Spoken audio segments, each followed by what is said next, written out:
کر لے۔ تو میرے دوستو یہ مت سمجھنا کہ ہمارے اعمال یوں ہی ہوا میں اڑ رہے ہیں، ہم جو بھی عمل کریں کچھ پوچھا نہیں جائے گا، بلکہ اللہ نے فرمایا کرامن کاتبین یعلمون ما تفعلون، دو بزرگ فرشتے یعلمون ما تفعلون، جو تم کرتے ہو، جو کچھ کر رہے ہو، کرامن کاتبین، وہ لکھتے جا رہے ہیں، تمہاری ایک ایک حرکت کو نوٹ کیا جا رہا ہے۔ تم یہ نہیں سمجھنا آج تم عہدے پر ہو، آج تمہاری حیثیت ہے، آج مال ہے، کسی غریب پر ظلم کر کے یہ نہ سمجھنا کہ جو ہے ہم سے پوچھا نہیں جائے گا، بلکہ تمہارے ایک ایک اعمال اور ایک ایک کرتوت کے بارے میں کل اللہ تم سے سوال کرے گا۔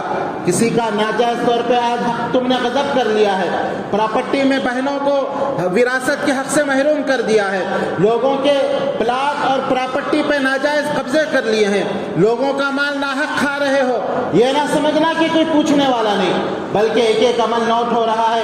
فَمَن يَعْمَلْ مِثْقَالَ ذَرَّةٍ خَيْرًا يَرَهُ وَمَن يَعْمَلْ مِثْقَالَ ذَرَّةٍ شَرًّا يَرَهُ، اللہ فرماتا ہے ذرے کے برابر اگر خیر کرو گے تو کل اپنی آنکھوں سے دیکھ لو گے، اور ذرے کے برابر شر کرو گے، برائی کرو گے تو وہ بھی کل تم کو بتا دیا جائے گا۔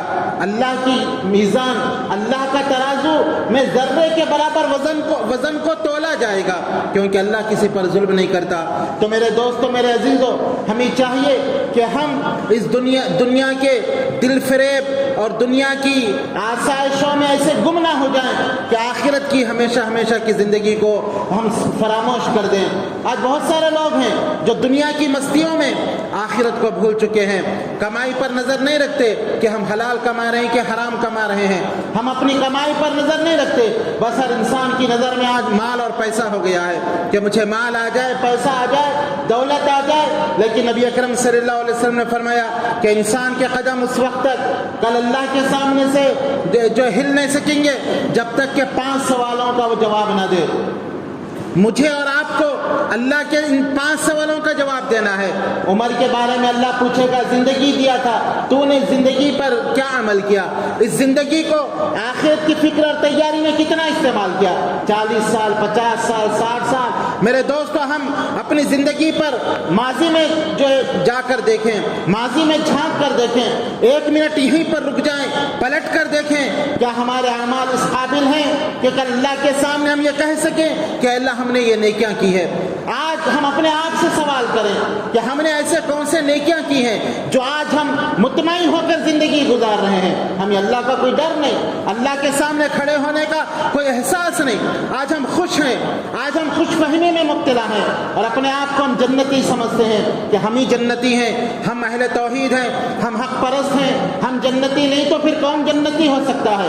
خوش فہمیوں میں آج ہماری زندگی گزر رہی ہے۔ اللہ تعالیٰ فرماتا ہے لیس بامانیکم ولا امانی اہل الکتاب من یعمل سوءا یجز بہ، کہ تمہاری تمناؤں پر اخروی کامیابی منحصر نہیں، نہ تمہاری تمناؤں پر، نہ اہل کتاب کی تمناؤں پر کامیابی ملنے والی ہے۔ من یعمل سوءا یجز بہ، جو بھی گناہ کرے گا اس کا بدلہ اللہ اس کو دے گا۔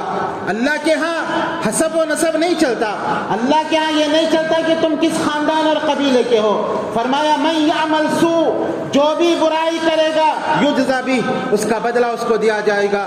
برائی کرنے والی نبی کی بیٹی کیوں نہ ہو، نوح علیہ السلام جیسے جلیل القدر نبی کی، جنہوں نے 950 سال تک اللہ کی توحید کو لوگوں کے سامنے بیان کیا، توحید کی خاطر جنہوں نے مار کھائی، جن کو پتھر مارا گیا، جن کا مذاق اڑایا گیا، 1 سال 2 سال 10 سال 50 سال نہیں، 950 سال تک جنہوں نے رب کی توحید کا کلمہ بلند کیا، ان کی بیوی اگر رب کی نافرمانی کری تو اللہ نے ان کو بھی سزا دی۔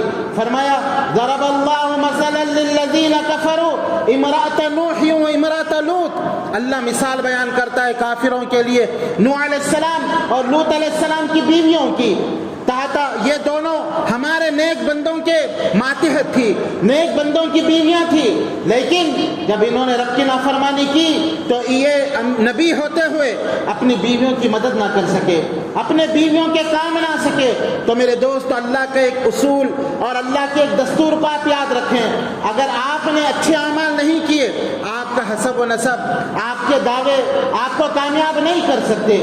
نبی اکرم صلی اللہ علیہ وسلم نے فرمایا جس کو اس کی اعمال پیچھے کر دے اس کا نسب اس کو آگے نہیں کر سکتا کہ میں اس خاندان کا ہوں اور میں اس جماعت سے تعلق رکھتا ہوں. نہیں، آپ کو عمل کرنا پڑے گا اگر اللہ کی بارگاہ میں سرخرو ہونا چاہتے ہیں. تو میرے دوستو، میں آپ سے سوال کرنا چاہتا ہوں، جو آپ مطمئن ہو کر یہ زندگی گزار رہے ہیں، کس بات نے آپ کو مطمئن کر دیا ہے؟ آخر وہ کون سے اعمال ہیں جو آج ہم چین و سکون کی زندگی گزار رہے ہیں؟ اللہ کے سامنے کھڑے ہونے کا احساس کیوں ہم سے ختم ہو چکا ہے؟ انبیاء علیہ السلام کی جماعت اللہ کے سامنے کھڑے ہونے سے کانپ رہے ہیں. آپ بخاری کی روایت کو پڑھیے اور جو حدیث شفاعت کو اپنے سامنے رکھیے. کل اللہ تعالیٰ قیامت کا دن ہوگا اور لوگ حشر کے میدان میں کھڑے ہوں گے، ننگے پیر، ننگے بدن، بغیر ختنہ کیے، اور سورج سوا نیزے پر ہوگا. لوگ پسینے میں ڈوب رہے ہوں گے اور عالم یہ ہوگا، نبی اکرم صلی اللہ علیہ وسلم نے فرمایا، خوش نصیب ہوگا وہ انسان جس کو قدم رکھنے کی جگہ مل جائے. کروڑوں کی تعداد میں لوگ ہوں گے، آدم علیہ السلام سے لے کر قیامت تک کے انسان سب میدان محشر میں ہوں گے. ایک کے پیر پر ایک کا پیر ہوگا، اس کے پیر پر ایک کا پیر ہوگا. وہ بڑا خوش نصیب ہوگا جس کو 2 قدم رکھنے کی جگہ مل جائے. زمین پر 2 قدم جس کے پڑ جائیں وہ خوش نصیب ہوگا. اور سورج اپنی تمازت اور گرمی پھینک رہا ہوگا، اللہ حساب لینے کے لیے نہیں آئے گا. مسند احمد کی ایک روایت ہے کہ 50 سال تک لوگ اپنی نگاہوں کو آسمان کی طرف اٹھائیں گے، پلک نہیں جھپکیں گے، اللہ کے انتظار میں کہ اللہ آئے اور حساب لے لے اور یہ مصیبت سے ہم کو چھٹکارا مل جائے. اللہ کے انتظار میں. اور جب اللہ آئے گا اور اللہ تعالیٰ نے اس کا نقشہ قرآن کے اندر کھینچا ہے، اللہ فرمایا وَجَاءَ رَبُّكَ وَالْمَلَكُ صَفًّا صَفًّا. اس وقت کو یاد کرو جب تیرا رب آئے گا اور فرشتے سب بستہ کھڑے ہوں گے. اللہ آئے گا، ذرا سوچ کر دیکھیں کہ اللہ کیوں آئے گا. اللہ میرا اور آپ کا حساب لینے کے لیے آئے گا. اللہ اس زندگی کے بارے میں مجھ سے اور آپ سے پوچھنے کے لیے آئے گا. اور اللہ نے منظر بیان کیا کہ جب تیرا رب آئے گا، اور حدیث کے اندر بیان کیا گیا کہ اللہ کے عرش کو اس وقت 4 فرشتے تھامے ہوئے ہیں. اس وقت 8 فرشتے اللہ کے عرش کو تھامے ہوئے ہوں گے، اور یہ اتنے مضبوط فرشتے ہیں کہ ان کے کندھے اور کان کا درمیانی فاصلہ یہ 700 سال کی مسافت ہے. اللہ اکبر! 700 سال کوئی اگر سفر کرتے رہے، کندھے سے لے کر یہ کان کی لو تک پہنچے گا. اتنے بڑے بڑے فرشتے عرش کو تھامے ہوئے ہیں. تو اللہ فرماتا ہے وَجَاءَ رَبُّكَ وَالْمَلَكُ صَفًّا صَفًّا. جب تیرا رب آئے گا اور فرشتے سب بستہ کھڑے ہوں گے. وَجِيءَ يَوْمَئِذٍ بِجَهَنَّمَ. اور اس دن جہنم کو کھینچ کر لایا جائے گا. اور نبی اکرم صلی اللہ علیہ وسلم نے اس کی کیفیت یہ بتائی کہ جہنم کے 70,000 لگام ہوں گی، اور ہر لگام کو 70,000 فرشتے پکڑے ہوں گے اور کھینچ کر جہنم کو لایا جائے گا. اللہ اکبر! کیسا ہولناک منظر ہوگا. میدان محشر میں سب لوگ کھڑے ہوں گے، اللہ آئے گا حساب لینے کے لیے، اور جہنم کو بھی لایا جائے گا. 70,000 اس کو لگامیں، اور اتنے مضبوط 70,000 فرشتے ایک ایک لگام کو پکڑ کر کھینچ رہے ہوں گے. اور جہنم کی کیا کیفیت ہوگی؟ سورہ ملک میں فرمایا تکاد تمیز من الغیظ. ایسا محسوس ہوگا کہ جہنم ابھی غصے سے پھٹ جائے گی.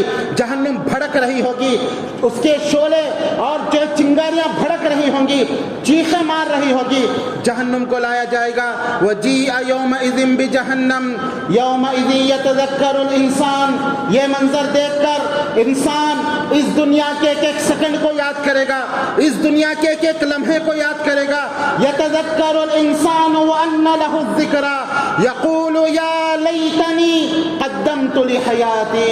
اس وقت ایک ٹھنڈی سانس اس سے نکلے گی، ایک آہ لے کر کہے گا یا لیتنی قدمت لحیاتی. کاش کہ اس زندگی کے لیے میں کچھ کر لیا ہوتا تو کتنا اچھا تھا. اس زندگی کے لیے میں دنیا میں کچھ تیاری کر لیا ہوتا تو کتنا اچھا تھا. میرے دوستو، میرے عزیزو، آج ہم کس خوش فہمی میں مبتلا ہیں. ہمارے وہ کون سے ایسے اعمال ہیں کہ ہم کو آخرت کی فکر نہیں. ہم کون سے ایسے نیکیاں کر رہے ہیں. انبیاء علیہ السلام نیکیاں کر کے آخرت کے سامنے، اللہ کے سامنے کھڑے ہونے سے کانپتے تھے. وہ اپنی پوری زندگی کو انہوں نے اللہ کے لیے قربان کر دیا تھا. خود اللہ نے قرآن میں فرمایا کہ اور اپنے نبی کو طریقہ بتایا، عقیدہ سکھلایا. اے نبی اعلان کر دو قل ان صلاتی و نسکی و محیایا و مماتی للہ رب العالمین. کہہ دیجئے میری نماز، میری قربانی، میری زندگی اور میری موت للہ رب العالمین، اس اللہ کے لیے ہے جو سارے جہانوں کا پروردگار ہے۔ انہوں نے پوری اپنی زندگی اللہ کے لیے لگا دی، پھر بھی اللہ کے سامنے جانے سے ڈر رہے ہیں۔ ہم اللہ کے لیے نمازوں کی پابندی نہیں کرتے، وقت میں 24 گھنٹوں میں 1-2 گھنٹے ہم اللہ کے لیے نہیں نکالتے، پھر بھی ہم رعب کے ساتھ زندگی گزار رہے ہیں کہ ہم جنتی ہیں۔ وہ لوگ اللہ کے راستے میں اپنا پورا مال صدقہ کر دیا کرتے تھے۔ جنگ تبوک کا موقع ہے، اللہ کے نبی صلی اللہ علیہ وسلم اعلان کر رہے ہیں، ابو بکر صدیق اپنا مال لے کر آتے ہیں، کائنات کے تاجدار سوال کرتے ہیں، اے ابو بکر تم گھر میں کیا چھوڑ کر آئے ہو؟ کہتے ہیں کہ اے اللہ کے نبی، اللہ اور اس کے رسول کی محبت کو چھوڑ کر آیا ہوں، گھر میں جو کچھ تھا میں نے اللہ کے راہ میں قربان کر دیا۔ اللہ اکبر! اس طرح مال کی قربانی، لیکن اللہ کے سامنے کھڑا ہونے کا یہ احساس کہ بار بار کہتے کاش ابو بکر کوئی پرندہ ہوتا جو کل قیامت کے دن جسے سوال نہ کیا جاتا، جو مر جاتا اور اس سے سوال نہ کیا جاتا، کاش ابو بکر کوئی درخت ہوتا جو کاٹ دیا جاتا۔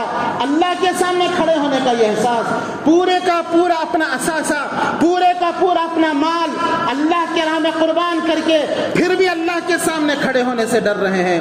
آج میرے دوستوں، ہم اور آپ غور کریں کتنا مال ہم اللہ کے راہ میں خرچ کرتے ہیں۔ میرے دوستوں، ابو بکر صدیق وہ ہستی ہیں، کائنات کے تاجدار نے خود فرمایا کہ لوگوں، ابو بکر کے مال نے مجھے جتنا فائدہ پہنچایا کسی اور کے مال نے مجھے اتنا فائدہ نہیں پہنچایا۔ ہر وقت اللہ کے لیے اپنے مال کی قربانی۔